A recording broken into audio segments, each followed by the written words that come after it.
Hello and welcome to the Northeast Kingdom Voice. I'm your host today, Todd Pronto, and the guest is your usual host, Scott Wheeler. How's it going, Scott? This feels kind of nice, to tell you the truth. Yeah? Because there's a lot more to being a host than just asking questions. You actually have to formulate them in your head, and now I just have to answer the questions. But we've done this a few times over the last 15 or so years, whether it be TV or radio, and it all seems to work out right. Even though I'm the guest, I tend to still control the conversation. I mean, it's still your show, and no matter which way you slice it or dice it. I just forget sometimes I'm not the host when you're hosting it. Oh, well, feel free to take over at any time. I'll do that at one of your concerts, too. Okay, perfect. I would love that. So the reason I'm the host is we're actually interviewing Scott about I wouldn't really call it a vacation so much as a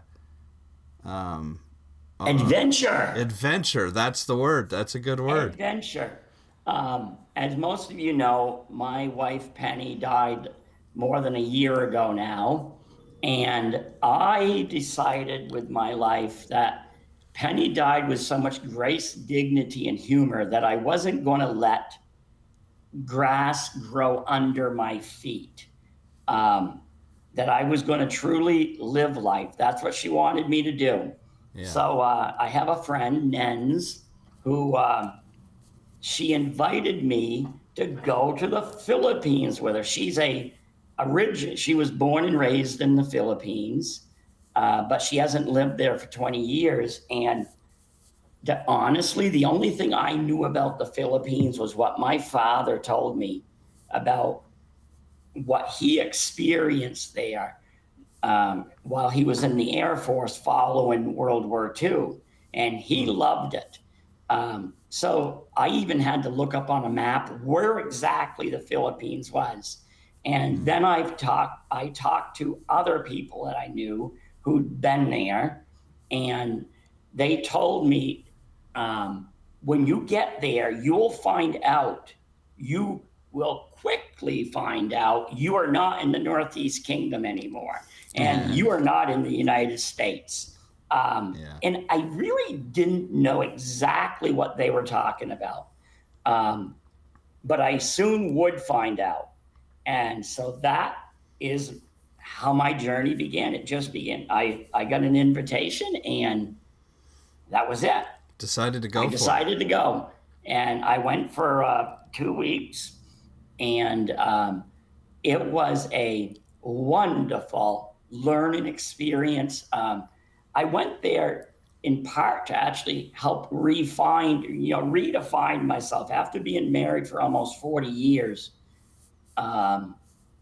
you have to once you lose a spouse, you have to almost transform yourself from a we back into a me. And I went there, and it was a life-changing event in more ways than one. So let's go. That's amazing. I flew out of Boston, landed in Seoul, South Korea. Yeah. And that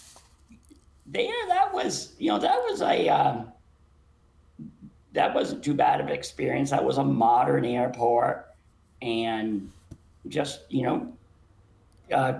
Korean Airlines was super. They fed us well. It just great experience. How long of a flight are we talking about? I want to think that part of the flight was 16 hours. Oof. We're going around the world, you got to remember. I believe it was 16 hours. The entire flight, my entire time, I believe, was 22 hours. I landed in Seoul. Then over to Manila in the Philippines, the country's capital, and that's where I met Nens because she was coming in on another flight, Yeah. and still everything, everything appeared just like in the United States airport, little more packed, but still it was just a very pleasant experience.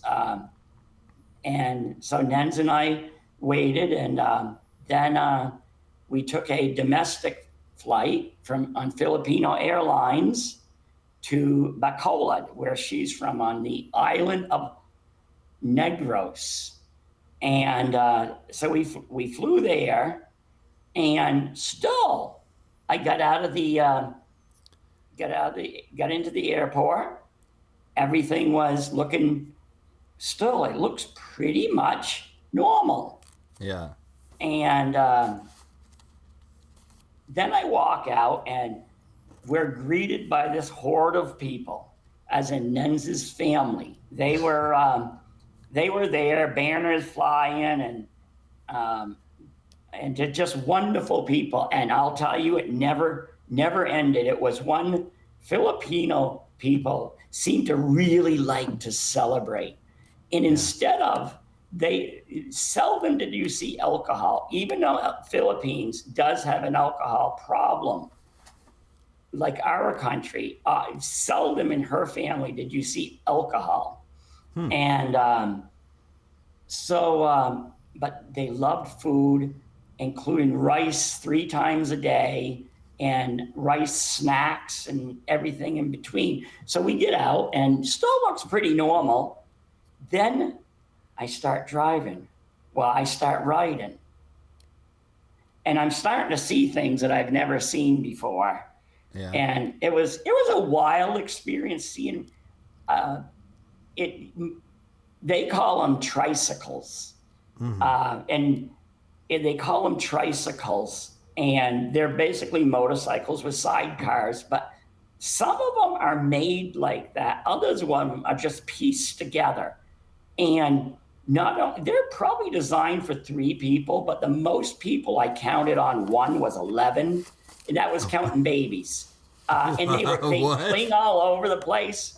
And so there was every kind of contraption. We were riding in a nice 2023 vehicle. There were others of those on the road, but there were other, besides the tricycles, there were cargo vans with the doors off and the windows out that were turned into a kind of transportation.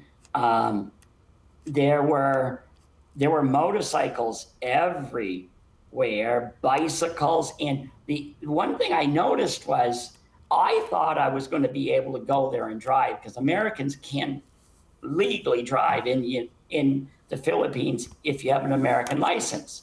Yeah. But I quickly found out that in the cities, other than say Manila, but like Bacolod, there is you get to an intersection, it's pretty much first come, first serve.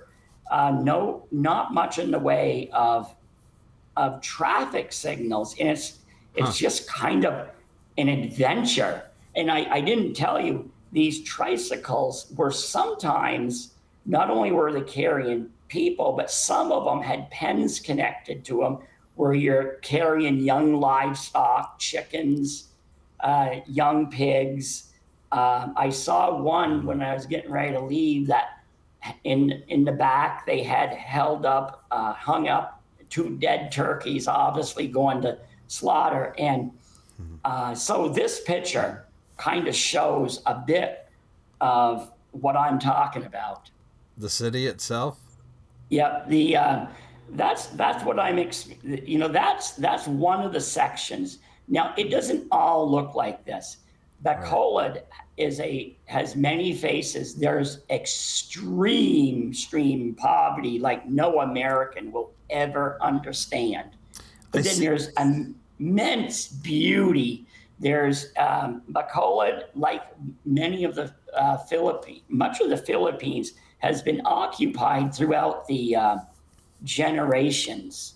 by different countries, and you get the Japanese influence, the Chinese influence, the Spanish influence, the American influence. There's a tremendous amount of beauty in that country. And so we get to we arrive at our destination, and at the house that we were visiting, one of Nens's houses she owns there, and the party continued.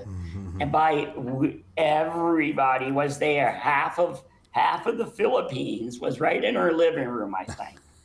And but again, food, and more food. I have a feeling, Todd, you just love it there. Well, I saw a couple things in that picture that I would like. I saw. Let's bring that picture up again real quick. I see pizza, so I'm already there. And is that a Dunkin' Donuts? Oh no, they have Dunkin' Donuts, sure. And it's but the thing is they are the most gracious human beings on the face of the earth. Even the ones that don't have anything. Yeah. What they have is yours.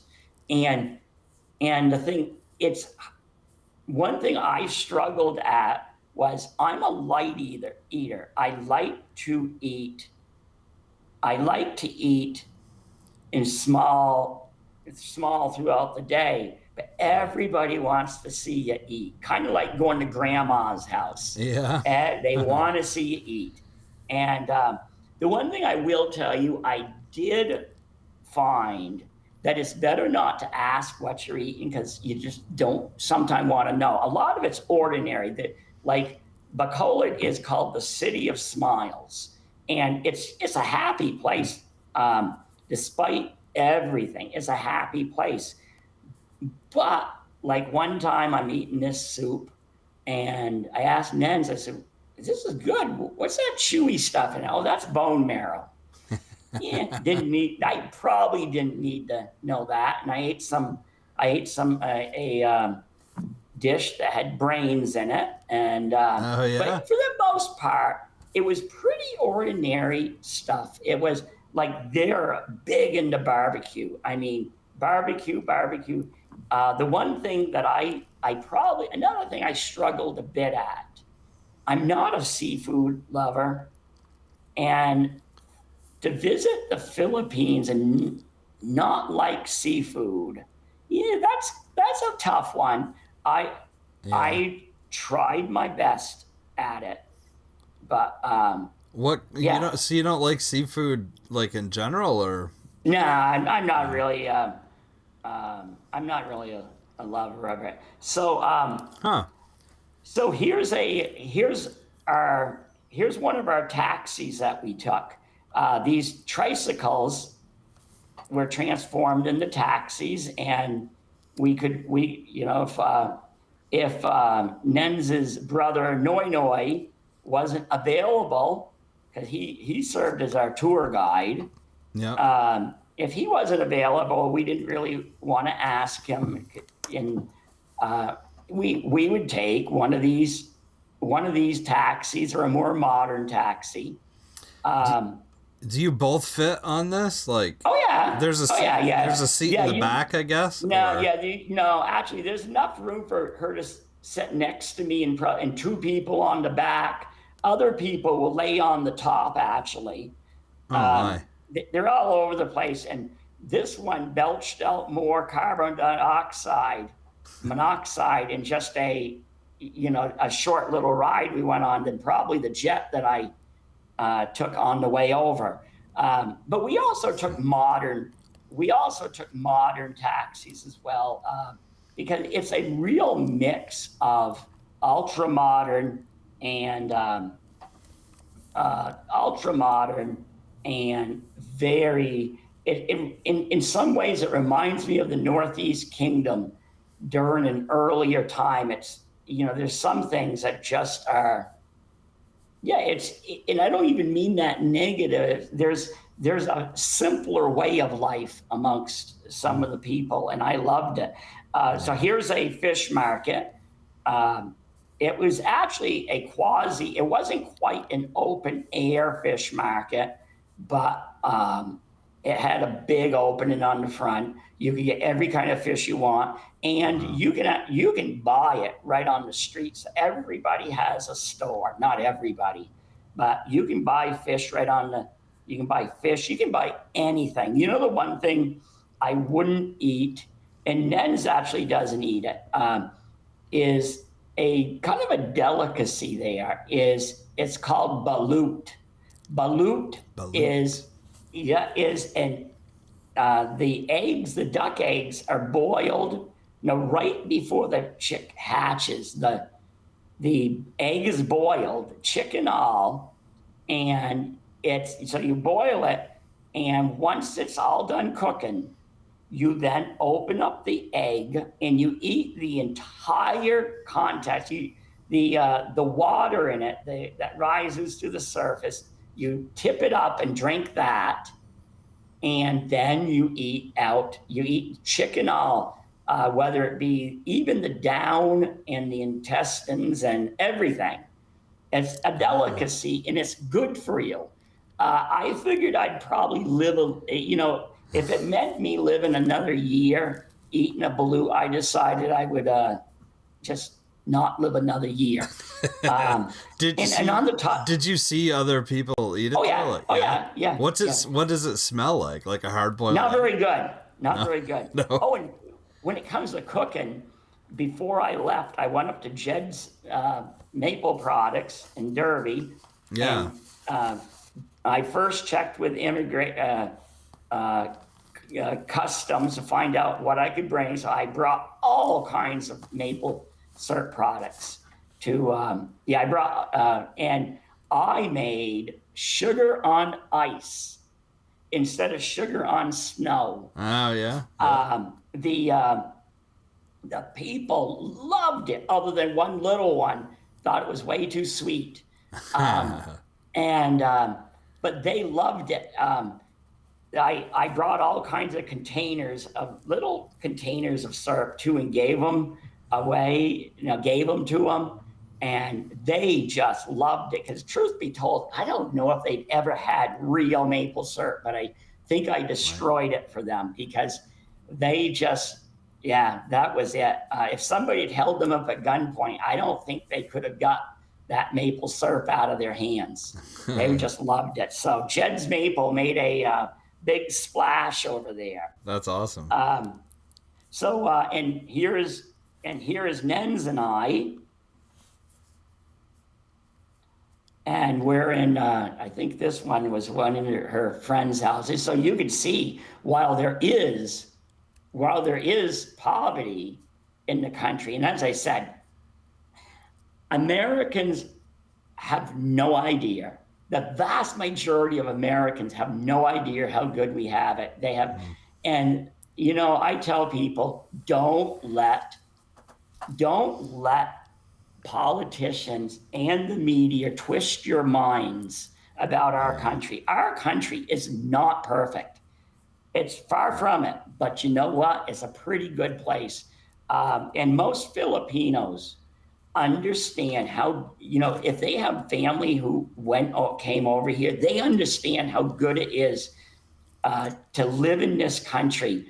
Nens's sister has, I believe it was on her coffee table, a little statue of the Statue of Liberty on her, because they understand, despite what the politicians, they just want to, they want to keep you voting for them. The media, we have the free press, but the press is no longer free, in the sense of they have now become I believe the national media has become the media wing of the Republican Party, and then you have the media wing of the Democratic Party. So you don't get a true picture anymore of what's going on. Personally, I would like to think that I would like to see I would like to see some of these politicians go live in the Philippines for maybe even only a month, and it might give them a better understanding on and you know what they experience. But Yeah. the one thing about them is they seem to be very happy. They're despite not being able to get out of a lot of them not being able to get out of poverty. Um, they still see hope. Unfortunately, hope sometimes means leaving the country. The one thing I just have come to understand how hard it is to legally immigrate to this country. If you want to do it legally, boy, it takes work, it takes time, and it takes money. Yeah. But one thing I was fascinated with, maybe it's because we're from dairy country. I've never farmed, and I don't think I would last very long at it. I'd get kicked in the head by a cow or something. And was rice farming. Yeah. And here's a rice farmer at work. That's a rice farmer. And So in the water, is that? That's water and mud. That's what they do it in. They That's make what. rice and right. Okay. And sorry to the people listening to this on the radio. Pictures don't come out on the radio waves. Not as so well. good. No. So that's what they call a carabel or a water buffalo, and they're kind of like plowing the rice fields. And you can see, like, I met a couple of rice farmers, including Nens's father. I would actually like to spend a day working as a rice farmer. Just say I did it. It's a lot of work. And so here's something interesting. Right now, do you know what you're looking at, Todd? Or I think maybe I told you, the small rice farmers. This isn't the big rice farmers. Like, I don't know if you have any Doug Nelson versions of rice farmers, mega rice farmers. Yeah. Most of them are small. But right near, this is rice before the shell has been taken off. So it's now drying on the side of the road. Interesting. And people have been amazed. He said, "You mean that rice that I ate last night could have been drying on the side of a tarred road?" I said, "Absolutely. Once it's dried." Do people not drive over it? No, I didn't see anybody. And there's somebody there working it, and they rake it to make sure it's drying evenly. Then once it's all scooped back up, it goes into another machine where it's thrashed and the shells come off. And that's that was just a real interesting experience. But here's another very different area. Look at how beautiful this is. Yeah, that's nice. There is tremendous beauty. And by the way, swimming in the Southeast Asia I am a person, if I'm going to swim, it needs to be almost bath water. Well, the water in Southeast Asia, at least there, was pretty much like a bath water. And I absolutely loved it. And so there's so much beauty in the country. Yeah. And then there's also entertainment. So here's another. Whoa. And this is an amusement park that we want to. I'm going to Compass Stohan Highland Resort is. I know I pronounced it wrong, but it's a big, beautiful amusement park. These are life-size these are life-size dinosaurs, and just Man. yeah, and so So I and notice a then, lot of the signs of some of the pictures are written in English. well, that's the thing is most a, a huge number of a huge number of people in the Philippines speak English. They learn it in school. So English is is spoken a lot, especially by the younger people. I'd say like 40 and under, 50 and under. Yeah. But they also speak, like Nens speaks, uh, I, I believe it's four languages: English, then the mother tongue is Alongo, and then the national tongue, Tagalog, and then I know she holds her own in Arabic. Huh. Um, I Wow. have a hard enough time talking English. And she did notice one thing. She quickly noticed that she may know how to speak English, but she needs to brush up on her Northeast Kingdom talk, Wow. because she noticed I put R's where they don't even belong because of the Vermont accent, like Yeah. idea. We put an R on the end, Yep. and and so and then here is the ruins. This is the ruins, and that's a World War II. It wasn't a battle site, but it was a huge, beautiful estate, a plantation. But the Filipino guerrillas during World War II, on the orders of the U.S. military, burned it out. It burned for 3 days, but it stayed standing. They burned it out so the in hopes that the Japanese forces wouldn't use it for a command center. Hmm. And so then the next one is the Manila, ultra modern city. Yeah. Just big, beautiful, pockets like any city, pockets of poverty, but it's a big, beautiful city, the capital city. But in closing, it was a life changing and defining moment. Um, the As I said, there's a mix there of everything, but there is also poverty. Like there's acres and acres of squatter community where people live in shacks, but Yeah. their spirit is still alive. They have hope. They have hope sometimes against hope.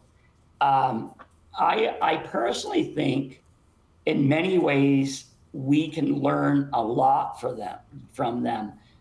We can learn from their spirit, uh, but we can also look at them and say, you know what, we actually have it pretty good.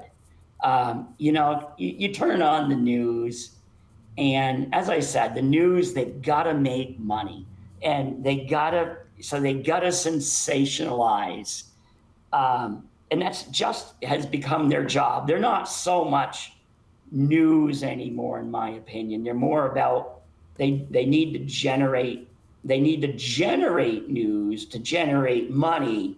Um, but the world is filled with wonderful people, and there's a lot of wonderful people who have it far harder than us.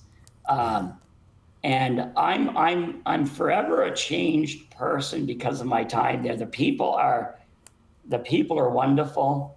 Um, they're gracious, and they have so much respect for your elders. Like when a young person would come up to me or be introduced to me, they would they would take my hand, raise my hand up, and then lower their forehead to the my top of my hand as a show of respect. and they have titles for everybody. Like,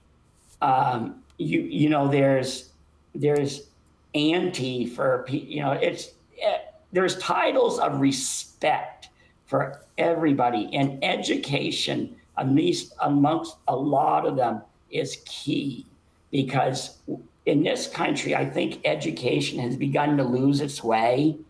They focus on the basics, with one exception.